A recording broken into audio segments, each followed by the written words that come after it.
L'événement que je vais avoir, c'est que j'ai une de mes encadrantes qui est en CDI, qui me donne un arrêt maladie d'une semaine. Aujourd'hui, ils sont tous patrons.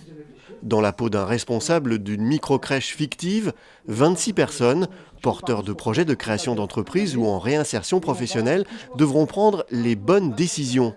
Une journée de simulation qui va leur permettre de découvrir le quotidien d'un patron et surtout les conditions de gestion d'une entreprise. On les a mis en situation de prendre des décisions dans la situation du patron, du dirigeant d'entreprise, sur des événements qui vont toucher différents points de thématiques de la structure, c'est-à-dire un point sur de la ressource humaine, un point sur l'activité commerciale, vente de la structure, un point sur répondre à des appels à projets, à des marchés, des offres d'appel. Par petits groupes de 8 personnes, les participants vont devoir trouver les solutions à chacune de ces situations.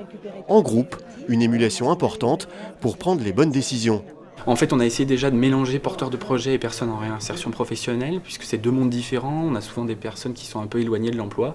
Donc c'est aussi un peu faire de l'émulsion intellectuelle, essayer de travailler sur ces projets-là. Et là, le but est vraiment qu'à la fois ils se connaissent, à la fois qu'il y ait un peu d'échange et surtout qu'ils se disent tiens, l'entreprise, je me rappelais pas que ça fonctionnait comme ça, ou je savais pas du tout que ça fonctionnait comme ça, et ça m'intéresse, il y a des postes qui m'intéressent, ou pourquoi pas moi comme dirigeant, quoi. Sanoussi veut créer son entreprise d'exploitation de distributeurs de pizza. Pour lui, cette simulation permet surtout d'échanger avec les autres porteurs de projets comme lui et d'apprendre de leurs expériences.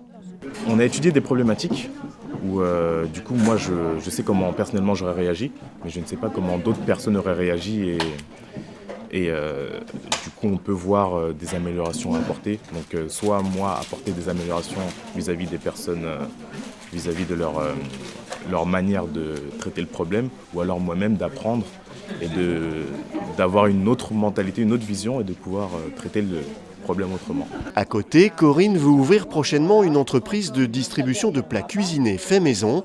Cette expérience d'un jour lui permet de toucher du doigt les nombreux défis auxquels doit faire face le dirigeant d'entreprise au quotidien. Il faut qu'il ait idéalement les compétences en tout, surtout au début, parce qu'on va monter une toute petite structure. Moi, je serai avec un associé, on ne sera que 2 au début. Donc forcément, il faut être multicasquette et complémentaire avec mon associé. Mais en même temps, je pense qu'il faut aussi savoir bien s'entourer. C'est-à-dire que quand on est patron, il faut qu'on soit capable d'avoir un petit peu un avis sur tout et une compétence, mais on ne sera jamais expert sur tout. Cette journée de simulation dans la peau d'un patron ne s'arrête pas là. Un questionnaire remis aux participants permettra au service de l'agglomération Val-Parisis de mieux les conseiller, soit vers une formation pour se réorienter professionnellement ou vers la création d'entreprises, grâce notamment au parcours Val-Parisis Entreprendre.